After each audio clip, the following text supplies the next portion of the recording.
to the OMG hour.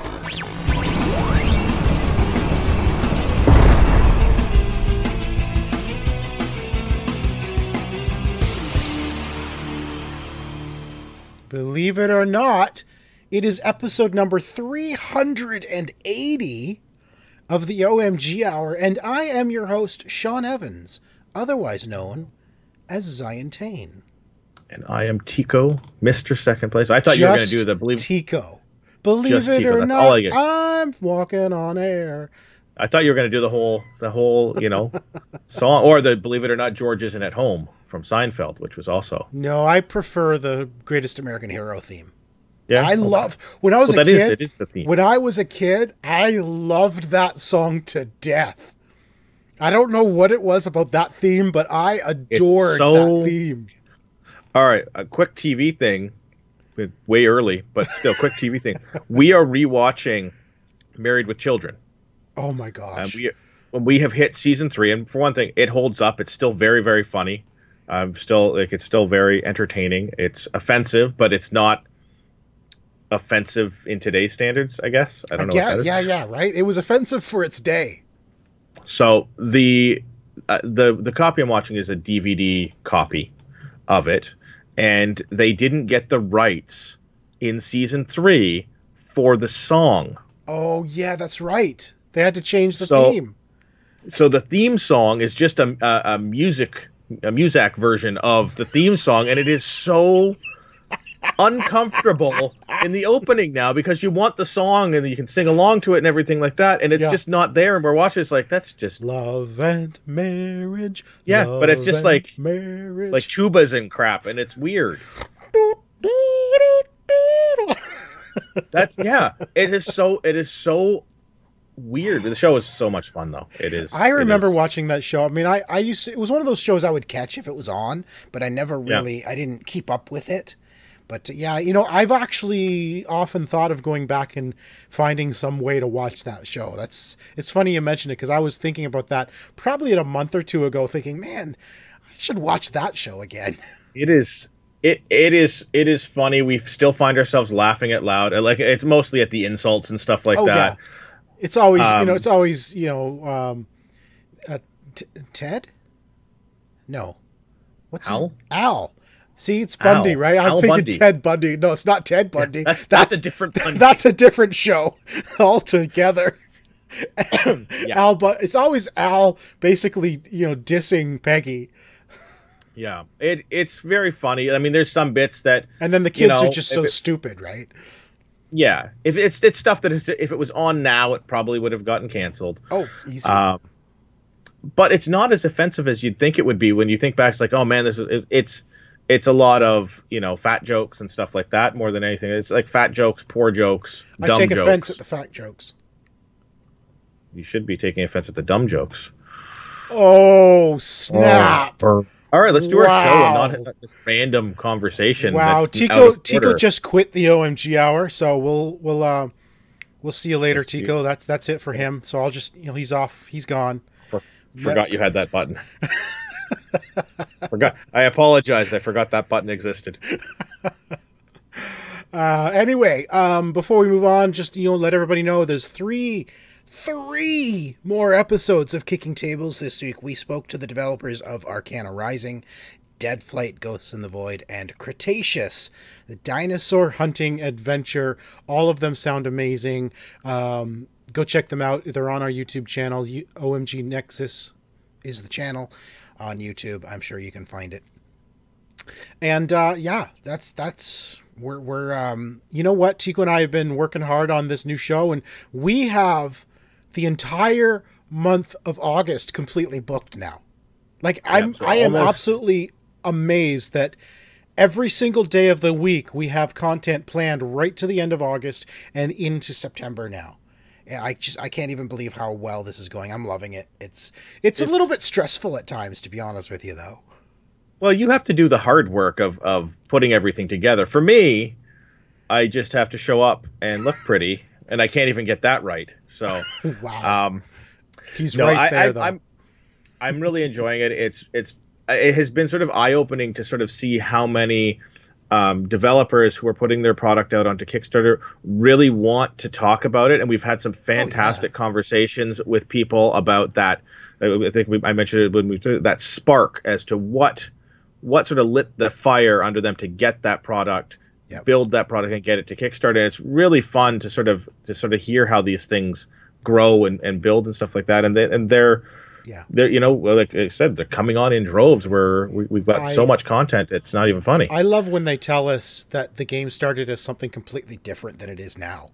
It's so fascinating to hear. Well, this is what it started as, but, you know, and then you hear the story. It's like, I love that kind of story.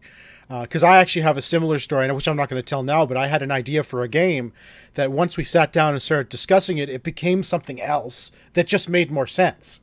But the theme is still there. So yeah, you start to think through mechanics and stuff like that, and it's great hearing those stories of how their mechanics evolved and how their playtesting, you know, told them one thing, and how, you know, like, oh, I ran into this guy and he's a way better artist than me, and this is how we got this. It's not stick characters anymore.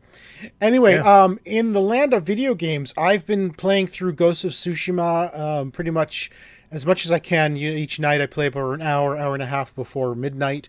And I have to say, there's one thing I've been meaning to talk about, which I love about this game, that I don't think any other game has ever done. And that is how they handle weather. You brought it to my attention, Tico. There was an article that talked about the more you play as a ghost, which is the anti-samurai way, the more the weather becomes more stormy. Like the weather, you see more storms, more dark clouds, thunder, lightning, you know, rain, and sometimes it even seems like hail, or just really heavy rain. The more you see that, the more you play as ghosts. So of course, I see that weather all the time in my game, because I do like, as soon as I get to an encampment in Mongol territory, I hide in the grass and I'm doing the stealth thing, right? Yeah. And so I'm getting stormy weather all the time. But the really cool thing about this is you have an item in your quick launch, which is on you press to the left on the touchpad, and he plays his flute. And I thought, well, that's cool. What's the point of that? I mean, but I guess it's just a cool ad there. But no, as you collect the singing crickets, which are one of the collectible items, the more you collect of those, the more flute melodies you learn. And each of those melodies actually change the weather as you play it. So when it's a storm, like the first one you get is for sunny weather. Yeah. Okay? So when I have all these storms and it's like thunder and lightning and dark and cloudy, I stop, I swipe, I let him play his flute, and I look around, and sure enough, literally the clouds start parting and they start clearing away. The sun starts coming out. And I'm like, this is freaking cool. I could literally, with a flute melody, clear the storm and everything's bright and sunny again. I mean, who thought of this? It's just cool.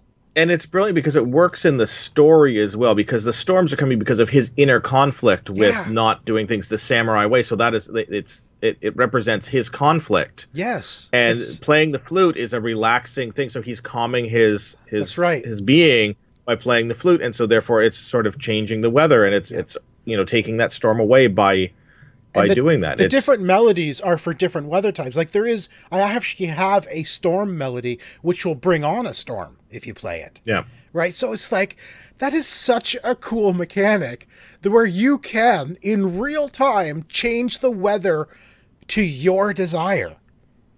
Like in-game. Like this. And it's really cool to watch it happen. It's not just sudden. It's like a gradual, almost like they sped up the change from sun to storm or storm to sun. But you actually see it. The clouds are parting. The sun starts coming out. The rain slowly stops. Right? It's not instant. It's cool. The other thing I love about Ghosts of Tsushima, and I'm hoping this, I'm not necessarily hope, but I hope this is the last time we talk about it, because, you know, we could talk about this game forever, but I know, you know, we got to move on to other games, which I haven't moved on to yet. Some other stuff may come out eventually. Right?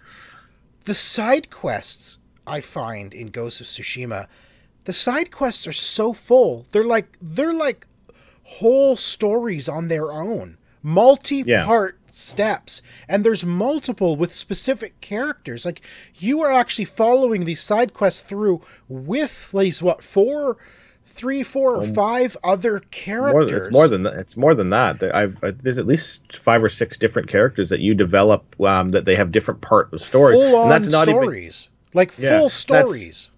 Yeah, and that's not counting the other side quests that you find that aren't related to those characters that still give you, you know, like you find something in a village and it takes you off on a tiny quest as well. It still has that full story effect. It's not just like, I mean, they're fetch quests or fight quests or whatever they might be, but they don't feel like go do this and bring it back. It feels more like you're involved in that. You're helping the people. Yeah. One quest I finished yesterday was a one-off side quest, but it took me to like 5 different locations because first you noticed these Ronin attacking a village, so you go and stop it. And then this lady asks you to go find her husband who was kidnapped by the Ronin. You search the clues, you follow the footsteps, you end up at a particular encampment. You take care of that encampment. They tell you that they took them somewhere to a different one on the mountain. You go search that one. Like, you end up going to multiple different locations before you take down this entire ring of Ronin who are kidnapping these people. Yeah. Right? It's just, there's so much thought put into the side quests. It's just amazing. Anyway, I'm a big thoroughly loving this game. I am doing, I've actually, in the second half of the map, which is basically Act 2, I've been taking the map sort of very meticulous, kind of like a back and forth, you know, so I'm like...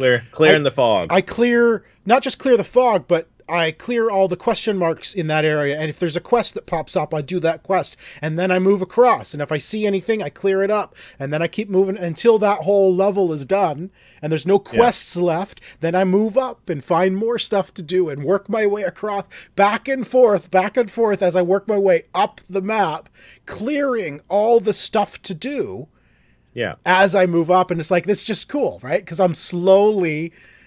opening up more and more of the map as I move north, crisscrossing across the land. I don't know, I'm loving it. I'm not just going everywhere and then having to backtrack. I'm doing everything. Oh, there's a question mark. I started playing the other day at 10 o'clock at night, and and the night before I had stopped at a particular quest. I'm going to start that quest tomorrow. Which took me to a location to the north, and I'm like, okay, I'll go there tomorrow. It took me, Tico, 2 hours to get to that location because of all the squirrel. Oh, there's a location. Oh, there's an encampment. Oh, there's a thing. It's like, by the time I got to my location from the night before, it was 2 hours later, and I saved the game again and quit. I still didn't do what I intended to do because of everything else. Yeah. One of the things I do love is that when you locate something on the map and it pops up, it becomes a fast travel point. So you're not obligated. No, not the question marks are not fast travel. No, not the question marks. But once you don't have to have cleared it. But like if you find a fox den, it's like, oh, there's a fox den. You don't have to follow the fox and do the whole thing because that fox den is now uncovered. It's uncovered. The same with the temples. Once you find the temple entrance, you don't have to get to the temple to fast travel back to it. You're right. You don't have to, but for like encampments that you have to clear it before you can fast travel to it. Yes, but you probably have found a fox den right beside it anyways. So you can just fast travel to those areas. It makes it very easy to get around the map. There's so many, like all of those dots on the map that you uncover become fast travel points. So you want to go up there, chances are there's going to be something fairly close by that you can fast travel to. And that's what I love about their fast travel system. Yeah. One, it is actually fast. It does not take long to load. And second, there's so many fast travel points, it's easy to get to where you want to go. It makes it easy that you don't have to, like you said, you don't have to do a squirrel thing. You can be like, okay, there's a squirrel. I know where you're going to be, squirrel. I'm coming back for you later. That's right. That's right. What about you? Did you play anything new this week? No, I've basically been playing NBA 2K. Blah, blah, blah. Sports every day to get ball, my my sports daily login. ball, kick and, it, goals, nets, and go team, rah rah.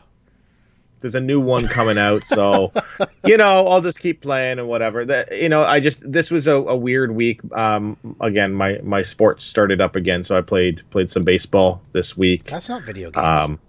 I know, but that's what I'm saying. I didn't have a ton of video game time because of that. I'll get better. Oh, are you done talking sports now? No, I'm gonna. If that's all I have to do to put you to sleep, I get the whole show to myself. Just sports. All day, every day. So there was, oh man, the button again.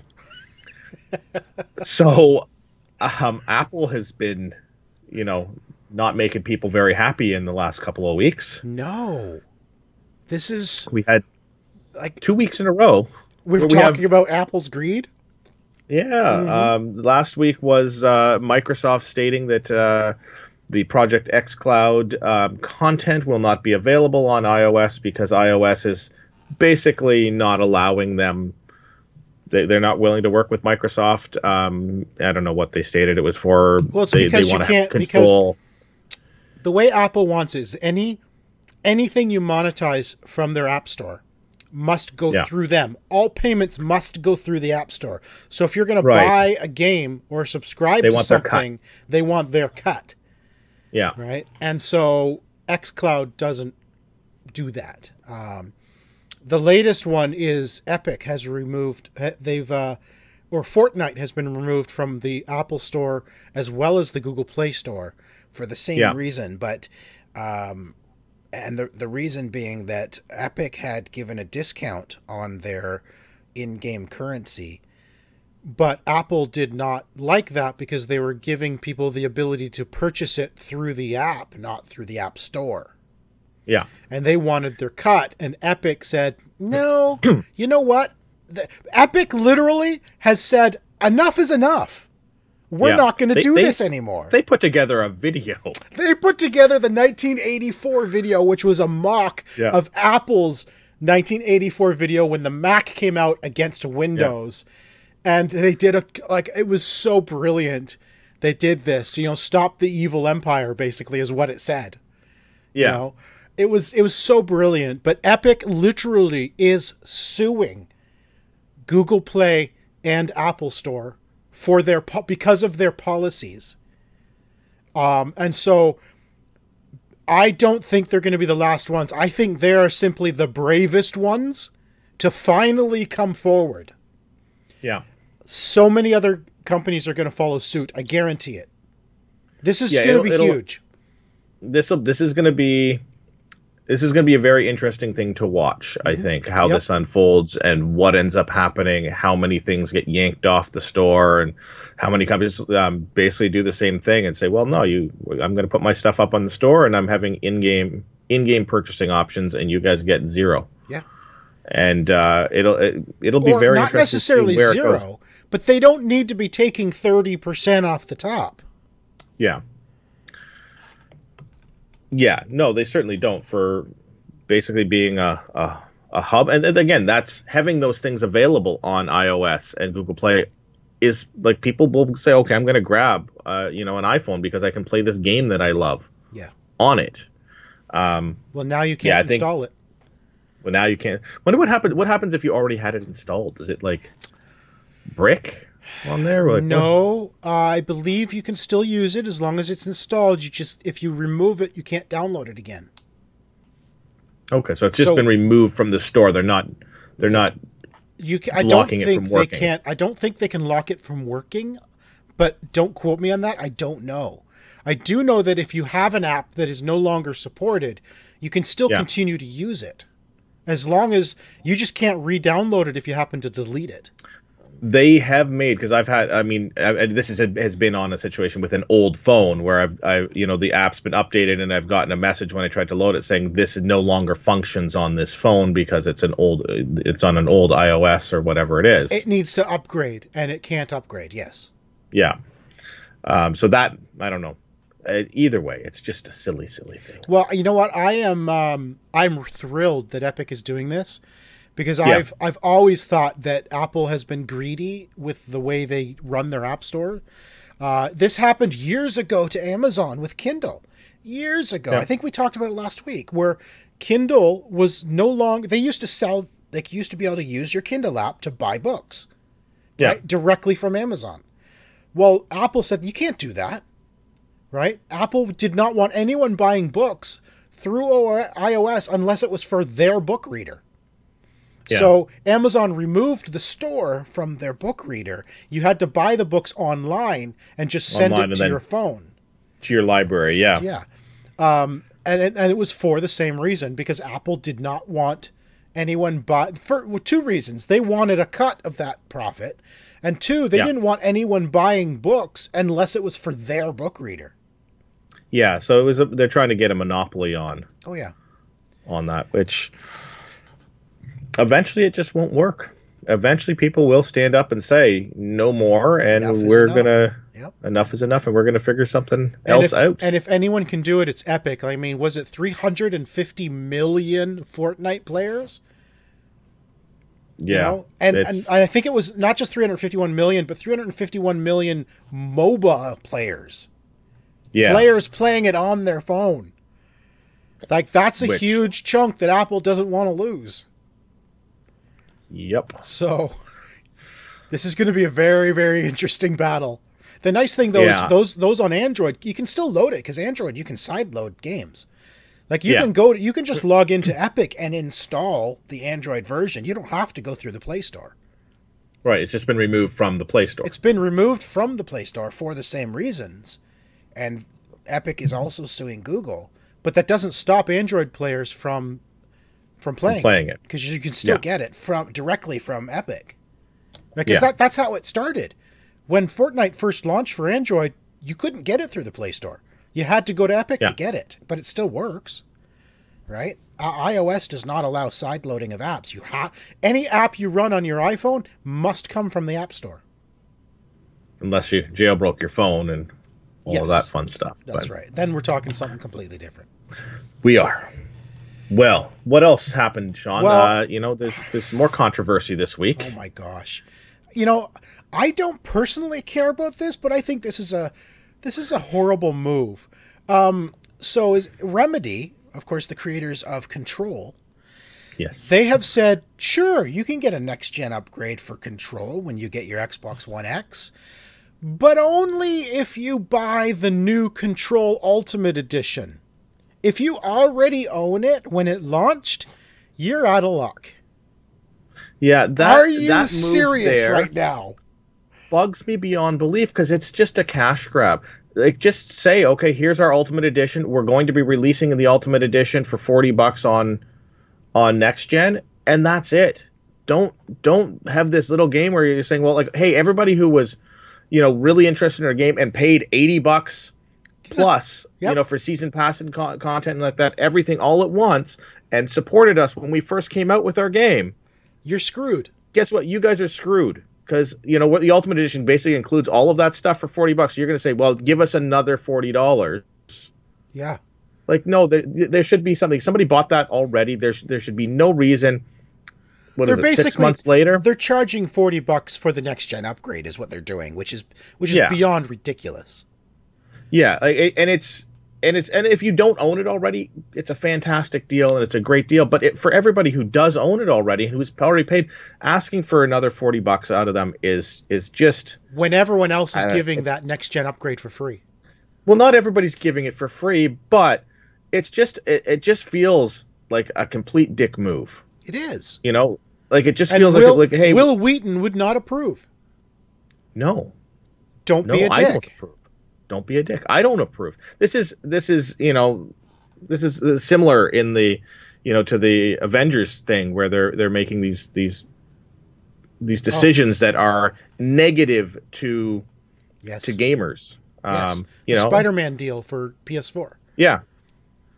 Yeah, like it's these moves that these companies keep making. They're not looking at the gamer, at the end consumer. They're looking. It's like trying to figure out how to pick their wallet out of their back pocket. They're not looking at how to enhance the experience. Yep. And I agree. That that frustrates me, and you know, like that's like, you know, Control is a game that I won't play again because of that. No, I won't play Control again because I'm still where I was, and I haven't gotten past that one spot. So I'm, you know, I've thrown the controller through the TV, and but you can just say it's because of the altruistic reasons, Sean. And but then I will like, not play it ever again because they're not giving people they're forcing people to pay for an upgrade, and I disagree, and I wholeheartedly do not support that, and therefore I will not play the game. Is that better? Good. That's what I wanted to hear. Okay, good. I feel better now. How do you feel about Halo Infinite being delayed until next year now? It was going to be a launch title with the Series X. So I have, but it is I have now a couple of thoughts. No longer a launch title. Yeah, I have a couple of thoughts about this. So for me, I like Halo, but I don't love Halo. It is not a system seller for me. Agreed. So I am not as concerned about this game not being available to me. However, I think that Microsoft is in a huge heap of trouble without having a system seller at launch for a brand new console. I think that is going to severely hurt them. They have, and they keep saying, well, we got tons of games coming. And so, yes, you do. You have tons of games coming, but they're also available on Xbox One X. And Xbox One X and PC as well. And it looks like Halo Infinite, it will be now simultaneously launched on PC and on Series X when it launches. So what is the reason for us as gamers? Like, and I'm an Xbox guy. Yeah. And I can play everything on what I've got now that's coming out. So what's my reasoning for spending whatever the dollar figure is that they've got this on? What is the motivation to upgrade at launch? Like, for me, as a PlayStation player this gen, I still feel like the PS5 is going to be my go-to. So I still have full plans to pick up the PS5 at launch. That is my plan. I was planning to also get the Series X at launch. That you were going to dual wield. I was going to dual wield like I did last gen. Yeah. But I am seriously reconsidering that position because I don't play my Xbox as often. So there is no motivation now for me to upgrade to a Series X until later. Like, what is my motivation? Why do I need to? If, 99% of the stuff available for Series X can also be played on my One X. If I do decide to pick up my PlayStation controller or my Xbox controller, I'm the same way. I'm not looking at this point. This is going to be like, I will wait 6, 8, 12 months, whatever, into the life cycle of the new consoles until they have something that makes me go, I want to buy that. So it's actually this announcement has probably saved me some money because everything's coming. Saved you $600 at Christmas. Yep. Yeah. So it saved me a couple of bucks, and I don't need to get one now because all of the games that I will want to play are going to be out on the One X. When some exclusives for the Series X start popping up and something, comes up and catches my eye, and we're like, oh, okay, well now I'm going to grab that. Well, for me, it's the games that are going to get the upgrade. Those games like the new Assassin's Creed, Ghost of Tsushima, the big, the Watch Dogs, those are all games I'm going to be playing on the PlayStation 4. Yeah. So I'm going to want to, because I know myself, I'm going to want to play the upgraded version on the PS5. But there is nothing on Xbox, on the Xbox side of the camp, that I need to be playing or want to be playing, because the games I am playing are either a PlayStation exclusive or a cross-console game. Yeah. So I'll be playing it on PlayStation anyway. And then, yes, I will get the upgraded version on PS5. But with this announcement of Halo Infinite, I mean, yeah, sure, I'm going to play a Halo Infinite when it comes out. But now there's no reason for me to get a Series X at launch. There's no launch title available. Yeah, like their launch title is a lot of third-party stuff. they have what did they announce? They announced a launch window, or narrowed it down to November. November. The rumor is the beginning of November. Yeah. Which might put our speculation as wrong, by the way. There is a speculation it's going to be like the first week of November. Yeah, but we're talking about in Canada, where we're going to have a delay, and it'll be exactly where we said it would be. No, there's no delay. There won't be a delay. So yeah, the list here, and it really just feels like after they've sort of made this announcement, it's like these lists. Like, we're going to have more than 50 new games planned across generations to optimize for Series X, including Assassin's Creed Valhalla, third party, Dirt 5, third party, Gears Tactics, already available on PC, Yakuza Like a Dragon, I think is a multi-platform, Watch Dogs multi-platform. Yep. New games developed exclusively for Series X, including The Medium, Scorn, and Tetris are the 3 that they had to drop. Which are not system sellers in any way, shape, or form. No, listen, I'm interested in Medium. I'm interested in Scorn. But it's not like I'm not running out and spending $600 so I can get my hands on Tetris Effect. Tetris Effect Connected. Come on now. It's the connected version. Like they're naming off a whole bunch of stuff, and the Game Pass library and everything like that. That's fantastic. I believe I'll be able to play these Tetris Effect and all that. I think I'll be able to play those on the Xbox One X anyways.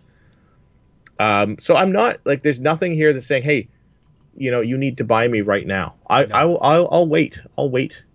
Yeah. Yeah. I agree. I absolutely agree. Wait. All right. Let's move on to televisions and movies. The video, it's weird. The video game industry feels so negative at this point. There's so much weird negativity going on. Yeah. And it's because of all these, what seems like bad decisions. Yeah.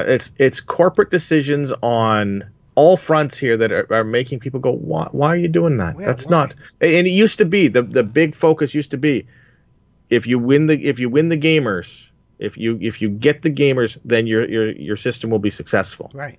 Yeah. Sony's made this mistake in the past. Microsoft has made this mistake in the past.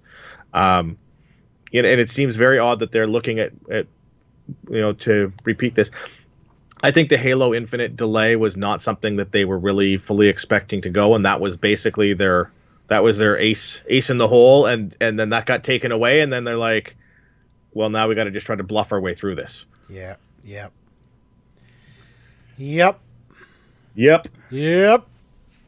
So yep. Okay. I finished Umbrella Academy season 2. I have 2 episodes left to watch. I'm going to say this. I enjoyed season 2 a lot more than season 1. I can't say I am. I'm not saying it's bad. I am enjoying it, but I don't know if I'm enjoying it more than season 1. I'm enjoying it more. I enjoyed it more than season 1, but I really love the time travel storyline that they built. I like that we didn't have to spend 2 or 3 episodes learning who everybody was and all of that, and sort of just really jumped sort of into that. I had a lot of fun. Amazingly enough, Tico. Yes. Dallas, Texas, in season 2 was still filmed in our hometown of Hamilton. Yes. Well, it's like, what? It's so crazy. They do such a good job of making that feel like 60s Dallas, Texas. And yet it's Hamilton, and there's some Toronto in there as well. It's like, what? Yeah. So crazy. No, I'm enjoying it. What I love is they're expanding, in the comics have established Klaus as being able to be possessed by spirits. He's the seance. And so he can the dead can communicate through him, and he can see and talk to them and command them, essentially. So they've expanded on that. They never had anyone possess him in season 1, and now Ben has possessed him, and he's now realized they can do that. So I like how they're expanding Klaus a little bit. Yeah. Klaus is still my least favorite character, and I'll tell you why. I've always had this weird dislike for characters that are... It's the whole Rick and Morty thing. characters that are just constantly drunk or high or something all the time, because I don't know, I just look at them, I'm like, what's your deal, man? Like, what is your point? You're useless when you're in this state, you know what I mean? Like, yeah. Well, I think that's honestly, Klaus is useless in the entire scheme of things. Part of it is, number one, his I think that's part of the whole thing with him is he didn't want this. He had something thrust upon him that he didn't want. He's not interested in, and like he's basically that he drinks because he doesn't care. But so does Allison. She hates her power, right? She just found out about it. She just found out about it. Allison, not Vanya. Sorry, okay, yeah, sorry, Allison. Yes, Allison, the rumor. She hates using it because of what it does. And power, though. And they're expanding Vanya. Vanya's learning how to control her power much more than before. Like when that one episode where she lifted the lake up, I'm like, holy crap, that was amazing. I'm a big fan of how this is going. I've watched the whole thing, so I know where they're going. Well, I don't know where they're going for season 3, but it's open to season 3 then. Yeah, I think they've been renewed for season 3 already too. Good. Have you ever seen the books they're based on? I have read a little bit of it, but not much. Are these the same stories, or are these new stories based on the comics? I think these are similar stories, but I'm not 100% sure on that. Okay. I haven't read enough of it. Like I've read like a little bit here and there, but I haven't actually read a full book. Okay. Yeah, I've got 2 episodes left to watch, so I'm hoping to finish it this weekend. I'll probably finish it. Yeah, I'm enjoying it. It's definitely a little faster paced, but at the same time, it's still slowly paced. You know what I mean? Like, but I mean, I love the new character, Lilia or Lily. Love her. Lily, yeah. Love her. She was a character. I've seen her before in like Doctor Who. She's beautiful. Like, honest, like I don't know the actress's name, but seriously, she's so attractive. Well, let's look it up while you talk, and I'll look. I watched this week the series finale of Agents of S.H.I.E.L.D. Season 7 is now done. 2-hour series finale. Wrapped it up really well. A bit of a, sad to see it go, but they've run their course type thing. They've done everything that they could really do. Season 7 was amazing. Probably one of the best seasons yet. They really went out with a bang. They really did a lot of fun, clever things, saying, hey, this is our last hurrah. Let's just go crazy. And they really did. Like, it was all time travel stuff. So they went back to different decades. And it was just so cool the way they did it, The story was good, really good ending. And they end it in such a way that it really leaves me with hope that we might actually see some of these characters pop up in the MCU.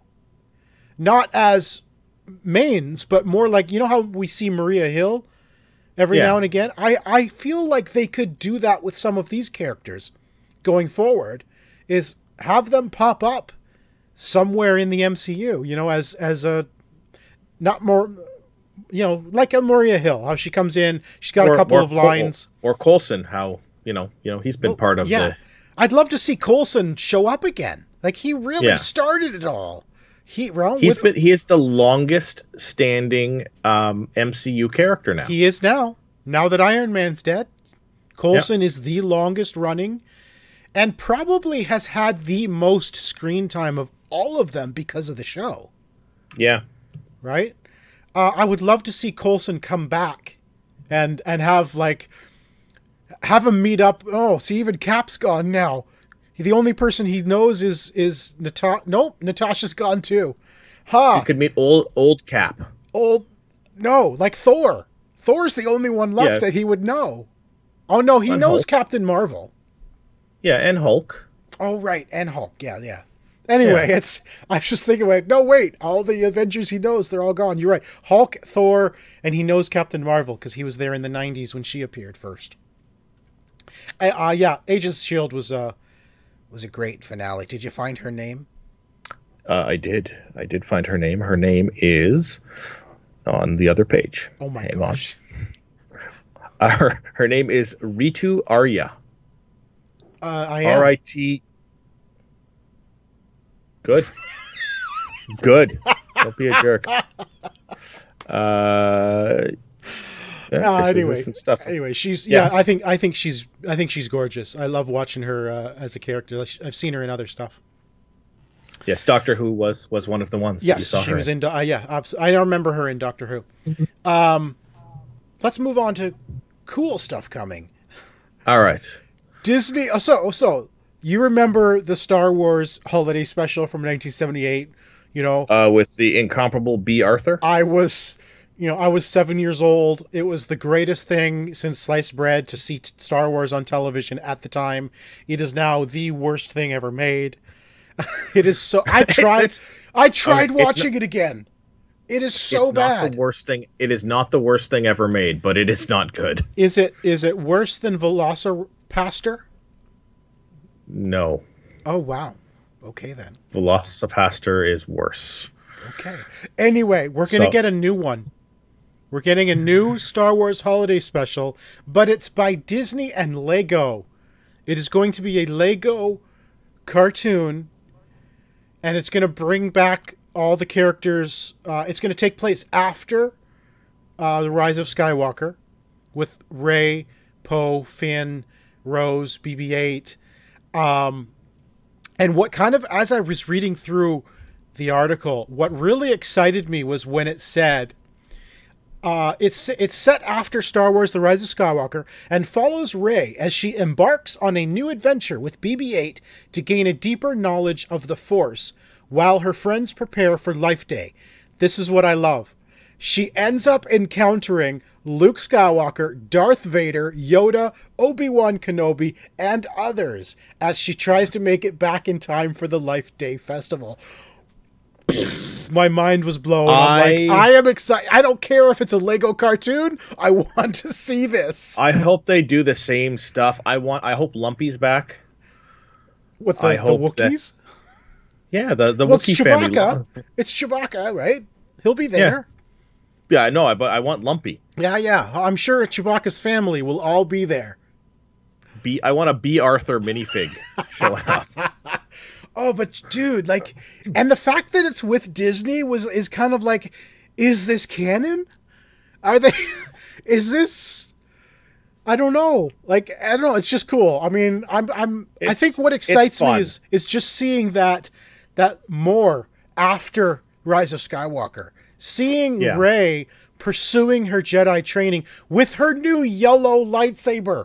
She's a Guardian now, right? That's what the yellow means.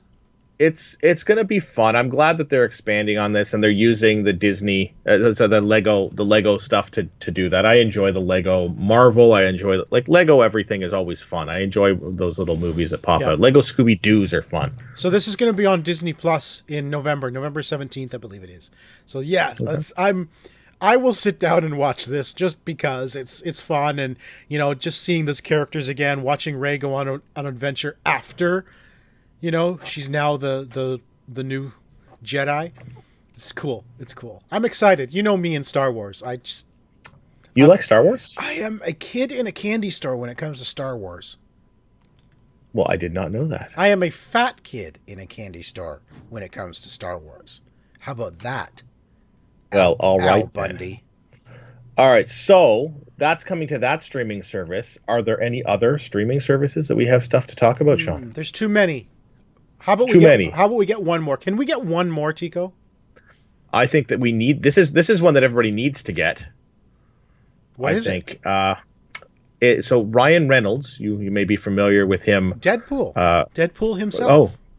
I was thinking Green Lantern, but yeah, Deadpool. I think he was in that too. Really? You went to Green Lantern instead of Deadpool? Just to upset you. What? He started in a movie called Just Friends with Amy Smart in 2000. So anyway, Ryan Reynolds, Deadpool. We're not going to talk to that guy anymore. You have too much power with this button, Sean. Yeah, he's decided that he needs his own streaming service, so he has started his own streaming Excellent. service. How much is it? I don't know. Is it for real? Is it actually? It's literally the. Here's the line on the news article: Ryan Reynolds launches new streaming service, only has one movie. Yep. So Mint Mobile Plus. It exists. It is a streaming service, and the only movie available on it is the 2003 film Foolproof, starring a pre-A-list Ryan Reynolds. So you log in, and that's the only movie you can watch. And how much do you have to pay for this service? Does it even say? I don't know. It's So I'm just logging in here. It's Mint Mobile's Unoriginals. Yes, the Unoriginals. They've got a top 10. They're all the same movie? It's all the best part is kind of original. So all of the movies, it has like a Netflix style view to the whole thing, and it's the same movie with all of the different cover arts that you could possibly find for it. So it's just so you can scroll through to see which version you want, which cover art you want to watch. That's hilarious. And it looks to be free. Perfect. Hey, let me just tell you what the top 10 in the US right now are. Let me guess. Foolproof. Hang on. Number 3 is Foolproof. Wow. Number 4, Foolproof. Number 5, Deadpool. No, kidding. Yeah, they should do that. No, they should. They should have. No. They should put Deadpool. Green Lantern in there. They should have it, but then when you play it, it goes to Foolproof. Yes. Anyway. So yeah, good for him. That's just fun stuff to do. You know, he's got to be one of the cleverest and most hilarious actors out there right now, who just loves Canadians. Yes. Canadians. Yes. But he just loves to sort of, well, you know what? Ryan Reynolds has literally become Deadpool. Yeah, in everything he does. He you know, that's what I love about him. Everything he does is like, that's so Deadpool. That is a Deadpool what's his new movie called? What's his new movie called again? I want to see that. It looks fun. I have no idea. What's it called? Come on, Sean. You know things. It's not in the show notes. Why would I know these things? Let's move on. But hang on. Oh my gosh, hang on, Sean. Nobody wants to listen to you say hang on. Hang on. I'm surprised you haven't moved me off of the thing. I'm gonna like just disappear you completely. I can mute you too, you know. What? Oh, that's no good. Okay, it's not in the list for some reason. It's I don't know. He plays like an NPC in a video game. Oh, Freeman. Yeah, that one. Why don't you just say that? I would have told you. Because you said you didn't know what I was talking about. Because that new movie. Like, how about you just say what the plot is? I would have told you the title. Would have been so much easier. We've gotten there. So yeah, calm down. So much flipping hold on time. Cool. Tell us about Olivia Munn. Do you care? I don't care necessarily that Olivia Munn is coming back, but I was a big fan of G4 Tech TV back in the day. Basically a full channel that was all video game and nerd related stuff. Now people are just stuck, watching us. Well, that's the whole point. This is bad. Let's get rid of this. Let's cancel that. Terrible. We don't want G4 to come back. Yeah, let's get rid of that. We want just. I have never in my life seen G4. I remember G4, but I never watched it. It's where Olivia Munn got her start. Oh, I know. And then she got into stuff after that. And then she became Psylocke. But there's some Morgan Webb, who you may know from things. Yes, I know Morgan Webb. Yeah, she got her start on G4 as well. So G4 is coming back to the YouTubes or to television? I don't know. It's coming back somewhere. Oh, so where else would it come? So you put in the show notes this news article, but you didn't read it. Is that what you're telling me, Tico? No, I'm not telling you that. I'm not admitting that. It looks like it's coming back as a channel, like a network. What? Yeah, let me guess. Let me guess. A new subscription service. I think it's going to be on something else. Like this seems like, the type of thing that should be on something. Yeah, like YouTube. Sure, I'll watch it on YouTube. Sure. Let's put it there. I'll make some calls. Well, speaking of Olivia Munn being a mutant, apparently Disney is still telling exhibitors that New Mutants will open this month. So, wow, it's actually going to happen, Tico. I think that they're waiting till closer to the date to push it again. They want to really make sure they dig the knife in. Day before, pull it. Nope. Yep. Theaters can begin selling tickets to the movie on August 18th. Oh, we've got 4 days to cancel that. Yeah. So, okay, let's take our bets. How long will, let's assume that it comes out when it's supposed to come out. How long? Well, when is it coming out? Well, the 28th. The 28th is the set date. Okay, so the 20. So how then long? on the 15th of September, it'll be on video on demand. Okay, so you're saying it is going to last 18 days. I'm giving them 17 days. That's the new norm, is it not? Didn't we not talk about that? Yeah, but that's not 17 days. Is there 31 days in August? Okay. Well, okay, I'll give them an extra day. All right, so you're giving up to September 15th. Then it's right in the middle of September. Actually, what date is September 15th? Is it a Tuesday? It is a Tuesday. I'm giving them till September 15th, Tuesday. Then it's going to be on Disney Plus. The place is AMC Theaters deal. AMC Theaters has made a deal with Universal. Has nothing to do with Disney. Disney's going to take advantage of it. In any way, shape, or form. I am going to say that this movie will be available on video on demand on September the 9th. What? On a Wednesday? September the 9th is it's closest without going over, too. So I give myself a little wiggle room because you went to the 15th. September the 9th, we will see this available for video on demand. And that will have given them like 2 weeks of time, just under 2 weeks of time. And then, they'll do that. And nobody will say anything nice about it. Oh, no. It's going to bomb. No one's going to go see it. The box office is going to be terrible. Like somebody's going to be like, I got COVID for this. Right. And that's going to be like on the bottom of the poster. When they release it. Is it going to do worse or better than the Dark Phoenix? Well, it's going to do worse because it's not going to be like you're talking. Like, is it going to be rated worse? Like yes. Rotten Tomatoes worse? Yes. I think it'll be better. It'll be better in Rotten Tomatoes than Dark Phoenix. Okay, but it's going to do worse than the box office. The box office is going to tank. It's going to be terrible. The box office is going to be like a half a day. Yeah. I mean, our theaters are open now. Cineplex is open. It's $5 movies, but there's nothing new. It's all repeats of stuff you've seen before. And was it AMC or somebody is going to reopen the theaters at 15 cents for a movie? 15 cents. Like, no. What? Where's profit? Yeah, I don't care how much it is. I don't care how much it is. Box office. $5. It's like the New Mutants box office. You're going to see somebody like dump some change on a desk. And that's here's your box office. Yeah. And, it's like a couple of dimes and nickels, rattling around. Yeah, I don't know. I don't feel comfortable or safe going to a theater yet. All right. A couple of new things coming out. Then we're talking about new reboots on television. The Fresh Prince of Bel-Air is going to be rebooted as a drama. Now, I didn't get a chance to read through the article, but what is this about?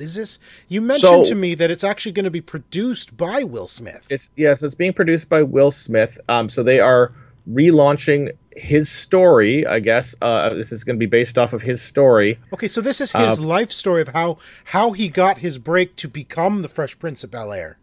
I don't know if it's a direct autobiographical, thing. It's going to be he's got a pretty amazing story if you've ever read his story. Yeah. So I think it's going to be a dark, dramatic take on what because I mean the original was a take on his life about how he sort of grew up and moved in to what he was doing. So I think this is going to be a darker take on that. It's just so weird to think like it's a Fresh Prince thing because we picture this as a comedy with Fresh Prince of Bel-Air is a sitcom. Yeah, and I don't know how well this will. I'm sure it'll be good, but it'll be one of those things like Jaden is playing his father.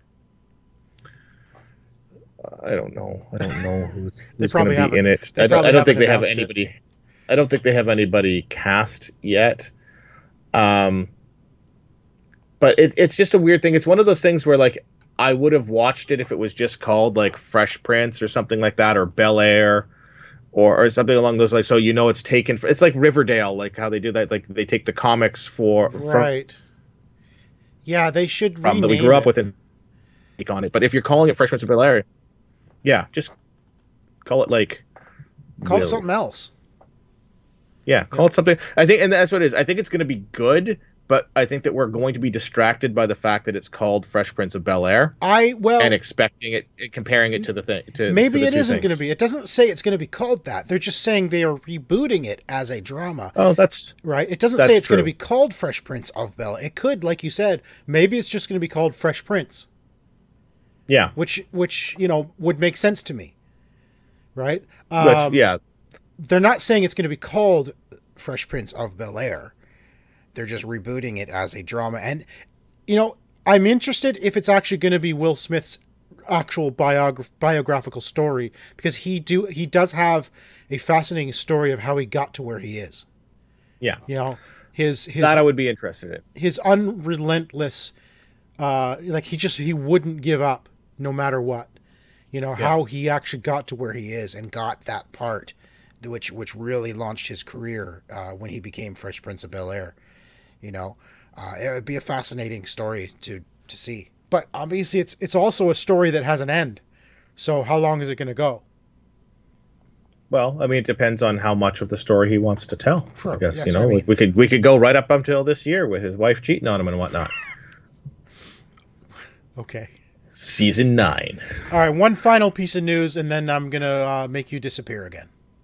All right. Well, MacGruber, which you may recall from Saturday Night Live sketch. I actually I recognized the name, and you had to remind me. I've actually never seen MacGruber. It's Will Forte. Forte, yeah. From Will Forte, Saturday Night Live, Last Man. Yeah, and Last Man on Earth. So it is a MacGyver ripoff character from Saturday Night Live that they actually made into a feature film. That's probably where I know the name from the film. Yeah. It is a completely... most of the sketches were like him having to try to, defuse a bomb in under 10 seconds with, a bobby pin and a lemon or whatever random things that he had there. And it was basically, what if MacGyver was not so bright? And that's what the whole sketch was. And then they did a full-scale movie. They are turning this into a TV series on Peacock. Come on. So I'll be honest with you, I find it funny. I found the show funny. I found the movie funny. I'm a fan of Will Forte. So did you enjoy Last Man on Earth? I did at times. I found Last Man on Earth, especially his character, so unbelievably annoying. And I don't know if that's Will Forte or if that was just the character he was playing. I think it's a little of both. But he played the problem with Last Man on Earth. We just did a little bit of a rewatch of some of it, and Shannon really didn't care for it because nobody in the show has any redeeming value. Nobody. Everybody is just horrible, horrible people. Yep. And I think that was the problem with that show. There's nobody where you can identify with. Like, there's nobody who's like, oh, okay, yeah, I'm sort of like that person. It's called Last Man on Earth. And by the end of the show, there's like 8 of them. By the end of the show, there's like 40 people. Well, true. Yeah, that's the whole point of the show. I mean, even by the end of the first episode, there's more than one person. Yes, exactly. The very first episode, they introduce, I can't remember her name, but they introduce another character right at the end of the first episode, and he's no longer the last man on Earth. Yeah, immediately. I think that was sort of a tongue-in-cheek. Yeah, I guess thing. I'm looking forward to this, but I do find I found the movie funny. Kristen Wiig was the love interest in the movie. I'm not sure if she's too busy to come back for the for the show at this point. She's Cheetah now. Come on. She's in Wonder Woman. Yeah. So she may be too busy. I don't know. Who knows? Well, Sean, do you know? I don't, but I may give it a shot. I'll watch an episode, see if I like it. I'm not a huge fan of Will Forte, but we'll see. We shall see. All right. And if you like what you're seeing, give us a like, subscribe, give us a comment down below, and click the little bell icon. You'll get notified when we have new episodes, and we are producing new episodes 6 days a week. Hopefully we can keep that up without burning me out. But for now, you can follow the show on Twitter at the OMG Hour. We are also on Facebook as OMG Nexus. And I am everywhere as Ziantane, and that is Xiantayne. And you can follow me on Twitter at Mr. Second Place, and check out our Instagram page, Flipping Tables with OMG, for all of our board game fantasticness. Stuff. That's right. Check out our channel. We got lots of great stuff. Kicking tables, flipping tables. We're having fun doing it. Thanks, everybody, for listening. Thanks for watching. We'll talk to you again next week. Bye, guys. How you doing, Chico? I'm okay, Sean. How are you doing? All right. You know what people should do? Yeah. Yeah, all the stuff that we tell them to do every week, but they don't do that. Let's talk about Mio flavors. What's your favorite Mio flavor? Lemonade. I've been having lemonade lately. Lemonades are good. I like to mix them together, lemonade with something, so you get like peach lemonade, strawberry lemonade. You're done, Tico. Sorry.